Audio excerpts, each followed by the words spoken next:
kalau konteks profesional gini, di setiap karir kita pasti kita akan menemukan pimpinan-pimpinan kita atau senior-senior kita yang toksik maupun yang positif, kan gitu. Yang toksik itu di tempat kita belajar, oh jangan sampai gue melakukan itu, gitu. Nah tapi bagi mereka-mereka yang positif itu udah waktunya kita mendekati lah, approach ya untuk banyak diskusi, terinfluence gitu, untuk mengikuti jejak keberhasilannya. Keberhasilan itu bukan cuma karirnya oke ya, tapi juga karirnya oke, dia bisa menginspirasi orang lain dan orang tuh dekat dia tuh merasa berkembang gitu, bertumbuh. Nah itu yang harus kita proaktif untuk membangun hubungan sama kayak begitu. Kalau dijawab penjilat gimana? Kan kalau penjilat tuh kecenderungan negatif ya. Penjilat itu kan sebenarnya membuat hal yang tidak ada seolah ada gitu kan. Itu kan sebenarnya karakteristik bohong juga ya. Sebenarnya dia variannya kan varian berbohong, melebih-lebihkan, hiperbola gitu. Ya konteks penjilat sih menurut gua apa ya? Kita bisa dirasakan lah intinya. Bisa dirasakan bedanya ya. Bedanya, genuinity-nya tuh kan bisa terlihat.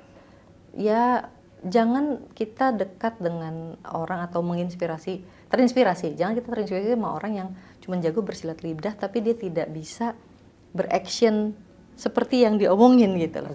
Itu kan sesimpel itu, kita ngelihat orang ini bener apa enggak kan dari omongan sama tindakan kan. Orang dewasa kan kayak gitu ya. Gitu. Berarti tadi kalau kita bisa lebih dekat dengan orang-orang yang inspiring di kantor superordinat kita juga bisa ngikutin instruksi-instruksi mereka. Itu nggak berarti cuman pasif ya Mbak?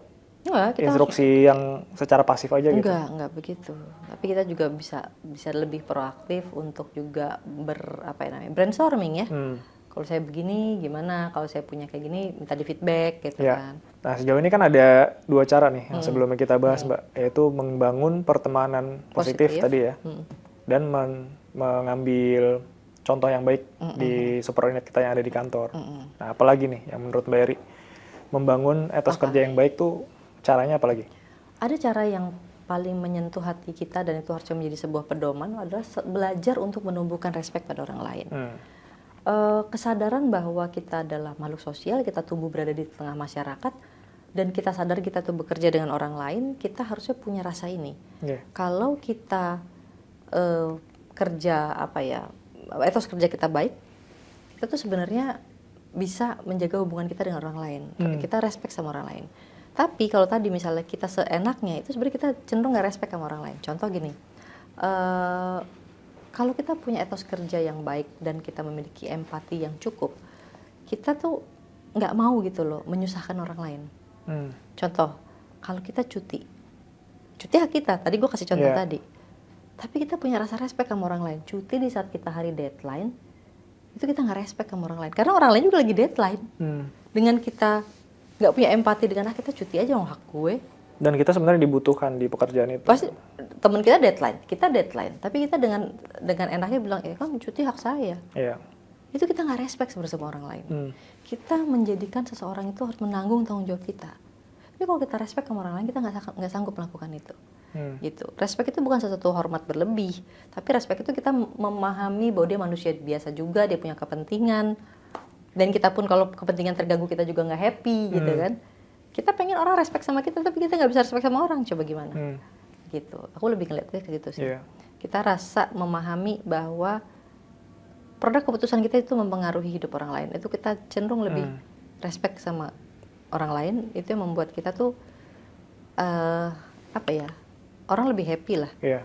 Bersandingan kerja sama kita tuh. Dan kita juga nggak mau kalau orang lain disrespect sama kita ya. Kita juga nggak mau. Coba bayangin situasi terbalik deh. Kalau lo yang lagi deadline di tim lo, bawahan lo cuti bareng-bareng. Dia kan nggak respect kan, gitu, nggak respect sama lo, gitu itu sih ciri, gitu. Yang lainnya lagi itu kan sebenarnya ciri ya, atau cara ya, caranya itu adalah bagaimana lo berlatih disiplin sebenarnya. Jadi kedisiplinan ini kan sebenarnya semakin lo disiplin, semakin orang tuh atau lo tuh bisa menjalani peran lo dengan baik dan berkelompok dengan orang secara nyaman. Gimana konkretnya? Konkretnya gini, misalnya banyak orang menganggap disiplin itu tentang apa sih, kayak kemampuan memenuhi waktu aja dengan baik. Misalnya lu janji jam 8, udah datang jam 8 gitu. Sebenarnya disiplin itu juga lebih ke dalam diri. Lu tuh tahu apa yang tubuh lo butuhkan, apa yang diri lo butuhkan, dan lu stick di situ. Kebanyakan orang nih gini, kalau gue kerja kan jam 8 sampai jam 5 sore gitu ya. Di luar tuh hak gue. Yeah. Terus kalau lu orang yang disiplin, lu tahu besok kan lu harus kerja lagi. Berarti lu harus punya disiplin diri, jaga diri lu supaya besok lu optimal. Tapi orang yang nggak punya disiplin diri, dia di waktu yang emang itu hak dia sih sebenarnya, dia pakai party terus, pulang pagi, besoknya hangover. Akhirnya tumbang. Kalau ditumbang siapa yang harus menanggung? Kan timnya. Lagi-lagi dia tidak belajar pada respect pada orang lain. Karena tadi dia tidak mampu disiplin pada dirinya sendiri gitu. Nah itu maksud gue, konteks-konteks disiplin itu adalah kemampuan kita untuk mengelola diri, bukan cuma mengelola waktu gitu. Itu yang membuat nggak cuma waktu kerja doang, bukan cuma berarti waktu kerja, di luar kerja juga bisa berimpact positif atau negatif terhadap waktu kerja. Ketika lo nggak jaga diri lo, ya lo akan ngeganggu tatanan, etos kerja lo juga terganggu. Jadi caranya itu adalah sebenarnya belajar untuk disiplin. Belajar untuk tahu mana yang harusnya, mana yang memang enggak. Disiplin bukan tentang waktu saja, tentang manajemen diri lo sendiri juga gitu. Itu. Nah nanti kalau udah ngomongin manajemen, berarti kan cara berikutnya adalah bagaimana lo manage waktu. Nah, cara baru mau gue tanya, gimana? Oh iya, cara manage waktu. Manage waktu itu kalau gue ngelihatnya ada dua hal. Ini kan manajemen waktu itu pada proses belajar, memperbaiki diri, evaluasi terus menerus ya. Ada dua hal. Pertama, kemampuan lo mengatur prioritas. Kedua, kemampuan lo bermanuver ketika prioritas yang lo susun itu tidak terjadi sesuai dengan harapan lo. Jadi satu, menyusun prioritas, kedua, bermanuver. Oke. Gitu. Nah, tuh Pak, kriteria prioritas itu gimana nih? Kalau prioritas itu breakdown-nya, mengurai ya. Mengingat kadang-kadang hidup kita tuh prioritas semua gitu kan, atau nggak ada prioritasnya malah nih. Ya, orang yang beretos kerja bagus itu biasanya sudah melihat bahwa hidup, malah kecenderungannya kok semua jadi prioritas gitu kan. Nah berarti kan memang dia belum bisa main gas remnya nih dengan baik kalau menurut gua. Jadi ada, pernah dengar nggak yang tentang menyusun prioritas itu ada 4 kuadran yang pernah diramein sama apa, Eisenhower metric ya. Jadi kan ada 4 kuadran yang mengatakan important, not urgent, itu important dan urgent. Important, urgent berarti harus dilakukan, penting dan urgent gitu kan. Kalau important not urgent, ya udah ditunda, reschedule, dijadwalkan. Berarti kan memang dia perlu ditinjau ulang kapan nih. Yang do-nya udah beres atau do-nya udah bisa diselesaikan, tinggal yang ini nih, yang dischedulein. Ada juga dia nggak important tapi urgent gitu kan, berarti lu bisa schedule apa delegasi. Ya yang penting, karena dia bukan segitu pentingnya, bisa orang lain lah yang ngerjain.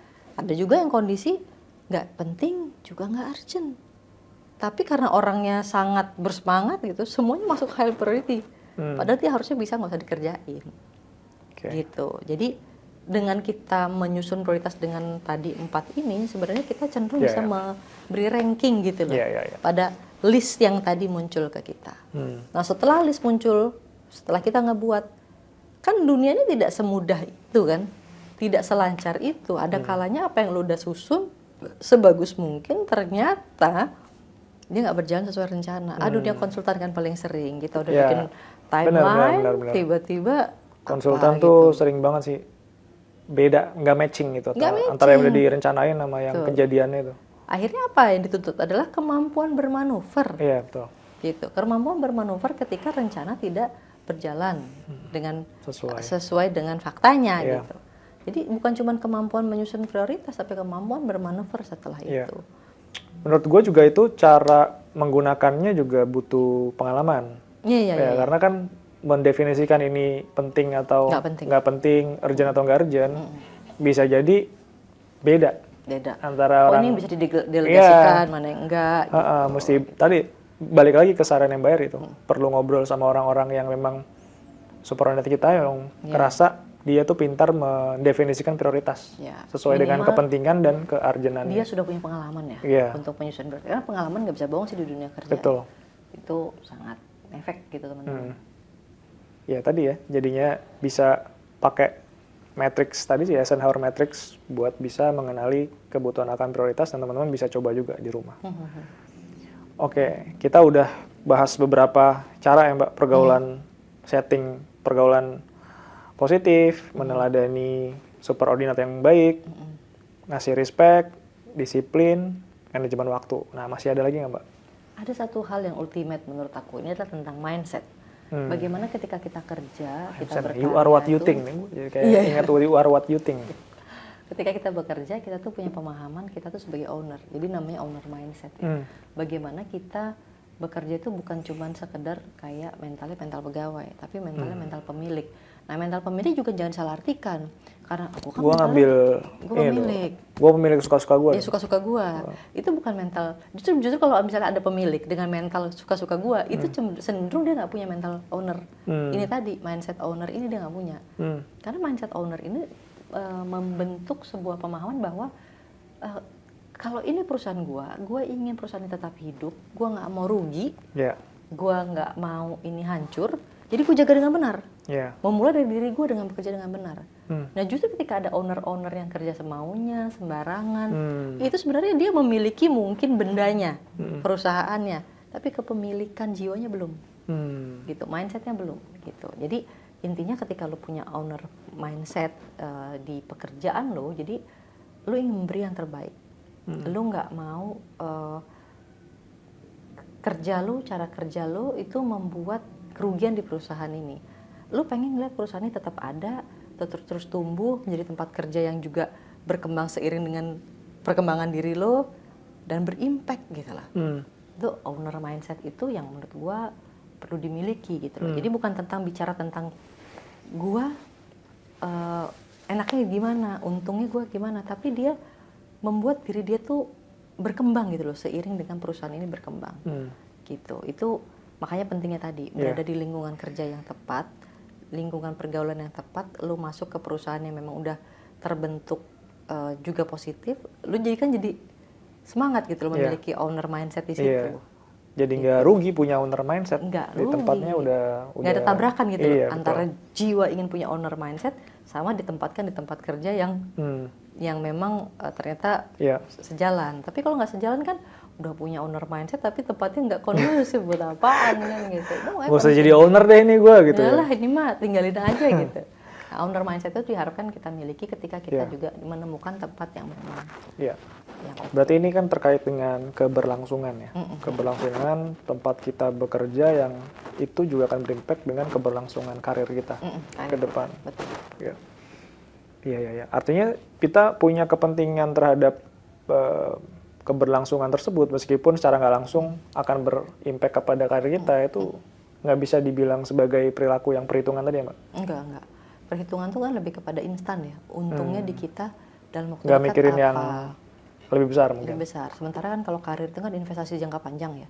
Kan gue udah pernah bilang di episode kapan tahu gitu bahwa masa paling panjang dalam pertumbuhan manusia itu kan memang di usia produktifnya itu.